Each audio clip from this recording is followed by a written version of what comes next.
తిరుమల శ్రీ వెంకటేశ్వర స్వామి ఆలయంలో ముక్కోటి ఏకాదశి, వైకుంఠ ఏకాదశి పర్వదినాన్ని భక్తి శ్రద్ధలతో ఘనంగా నిర్వహించారు.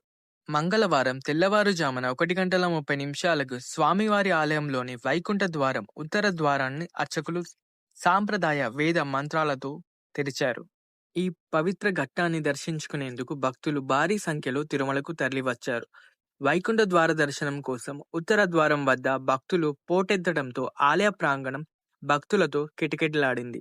తెల్లవారుజాము నుంచే క్యూ లైన్లో వేచి ఉన్న భక్తులు శ్రీవారిని దర్శించుకొని పరవశించారు.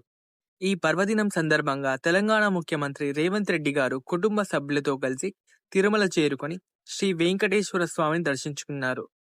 స్వామివారి ఆశీస్సులు తీసుకొని ప్రత్యేక పూజల్లో పాల్గొన్నారు. సినీ నటుడు నారా రోహిత్, మంత్రి పల్లవుల కేశవులు శ్రీవారిని దర్శించుకున్నారు. ఇలాంటి మరిన్ని తాజా అప్డేట్స్ కోసం మా ఛానల్ సబ్స్క్రైబ్ చేయండి, లైక్ చేయండి, కమెంట్ చేయండి. ఓం నమో వెంకటేశాయ.